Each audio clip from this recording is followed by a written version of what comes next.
Some of the things that we would say to think about would be this, and this might come as something that you might not want to hear, because we know that in a lot of cases businesses tend to be very much, for lack of a better term, in love with their own products and solutions. They know that their company is good, they know that their products are good, they know that their solutions are good. So they start out by telling the business owner, hello, how are you? I'm so-and-so with such and such a company, and the reason I'm calling you today is because I have got some great solutions that we believe can help you, and they will start to go on and on and on. You may have heard that more commonly known as a value story.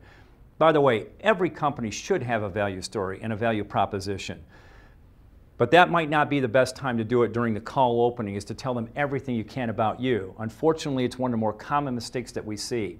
So what do we recommend? Something completely the opposite. After you tell the business owner who you are, who you're with, the purpose of your call, a possible mini value story from the standpoint of what's in it for them, and then some type of an agreement to proceed forward in the call, we suggest that you make it completely and totally about them, not about you.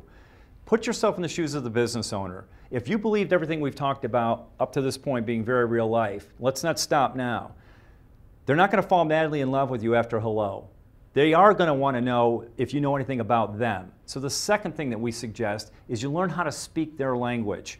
Whatever kind of business it is, if you're in front of a dentist, then you need to be able to relate to them in the world of what they go through every day. The services that they offer as a dentist, the percentages of general versus cosmetic dentistry that they may offer, the different types of solutions that they have for children, for adults, for senior citizens, and I could keep going on and on and on.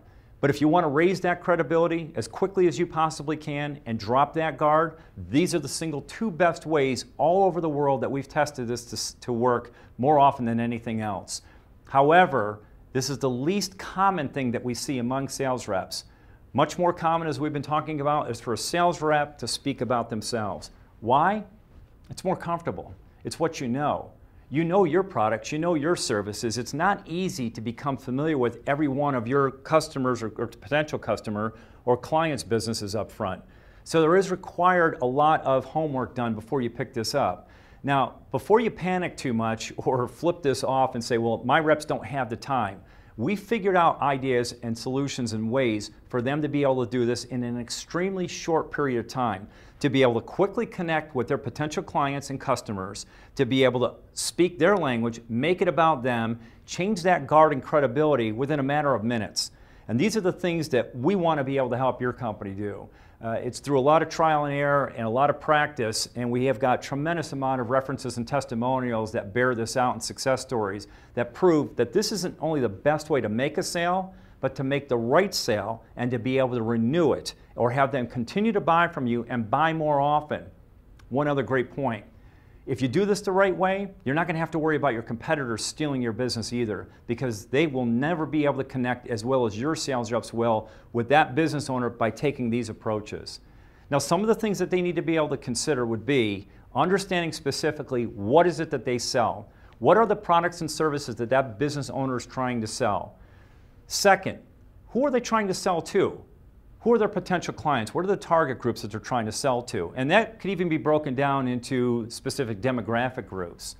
One of the things that we think is as important, if not the most important part of this, is really and fully understanding, in terms of the products and services they sell and the groups of people that they sell to, what do their customers' customers care about? And what we mean by that is, think about it from their customers' viewpoint. Now, if they were going to be in need of that potential client's products or services, your customers' products or services, what would be the factors to why they'd either buy from your customer or why they buy from one of their competitors? Would it be price? Would it be speed? Would it be guaranteed service? Would it be warranties? And everybody has different things that they care about. What are your customers' care abouts? And your sales rep's ability to be able to zero in on those things and again demonstrate that you know enough about their business to earn their trust and credibility, and to also be able to get their message across to their potential clients at the moment that they're looking for them, being able to state these things in the right way, in the right order, to give them more opportunities to connect, because that's what you're ultimately trying to do for them. And that also means that you're also able to, at the end of that interaction, especially after the end of the needs analysis, be able to tell what that person's main focus of their business is, the amount of business that they can handle, geographically where they're willing and want to attract customers from and do business with them, and then finally, again, why would they be the best choice? These are the things that we train sales reps to do. These are the things that we look to, and when we see whether or not they're doing it well or not doing it well. I'm not going to try to scare you with this next point, but I want you to take this very seriously. If your sales rep made a sale but couldn't tell you the answers to these questions, in our viewpoint, you should be very concerned. Because yes, they made the sale, and let's be honest, in a lot of sales organizations, just the fact that they walk back in the door with a sale, or they hang up the phone and they made the sale, in a lot of cases, this is a time when there's a lot of high-fiving going on, and we'll float the balloons, and there's a lot of congratulations and claps. But without knowing the answers to these questions, was it the right sale? Will the sales rep be able to call them back again and continue the relationship? Will that person say, thank you for what you've done for me, and I want to buy from you again, or I want to buy more from you again? Or is the foundation in that sale so shaky that they may never buy again, they may never want to do business with your company again, and they're very, very much in jeopardy of being able to be taken over by a competitor who may make the sale the right way? We find that a lot of sales organizations don't think about these kinds of things. The basis behind our approach and our training is to train your sales forces on how to do this the right way, and also to be able to have your sales managers be able to reinforce it going forward. Now, I know also that some of you may be thinking that this sounds great, but it takes a lot of work. Now, there's no question that there's some practice involved, but we've done a lot of the work for you. If you believe in this concept so far, and you're following along and shaking your head up and down saying, okay, this makes sense, being able to make it about them, speak the customer's language, this is the right way to do it, but what if my sales reps don't know a lot about it? Well, we've covered that too. What we've actually done is we've created, for dozens and dozens of different types of businesses and verticals out there, we've created what we believe are questions that will immediately gain credibility, drop the business owner's guard, and give your sales rep a much higher percentage chance of continuing on in that sales interaction and ultimately making the right sale. Now, we've tested this over and over again. In one of the earlier segments, we've talked about the fact that our findings have been, if you remember back to the 5 steps of the sales call process, the second step being the call opening, and then the third step being the needs analysis, that our findings we're actually worldwide, are that less than 20% of the time are companies with large sales forces successfully transitioning from the call opening to the needs analysis. For all the reasons we've talked about, that perfect storm again, the impatience and everything else that goes on there. By using some of the approaches that we're talking about right now, we've seen that almost reverse, which means, and this should get you excited, that if you do this the right way, your sales rep can actually transition from the call opening to that needs analysis step 75 to 80% of the time, not 20% and less.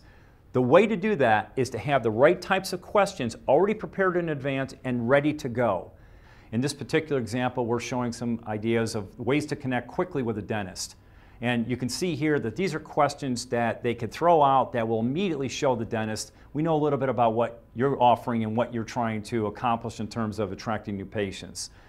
These questions are designed to be able to earn the right to go further into the sales call process. And if you remember we talked about earlier, the goal of the call opening is to transition to the needs analysis, really understand what it is that that business is trying to accomplish overall.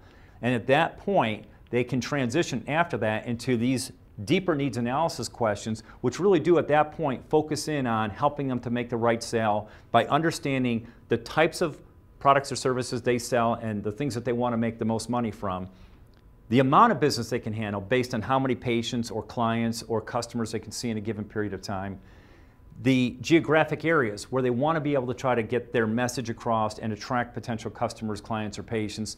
And then finally, being able to let those potential customers, clients, and patients know why they'd be the best choice for it. And all those things are pre-developed based on many, many different verticals. And if we don't have them for you, we can show you how we can create those for you or help you to create them on your own. We absolutely believe that these are some of the things that we can help train your sales force to become more successful and have better sales interactions so your customers buy more from you, buy more often from you, and don't leave you to a competitor.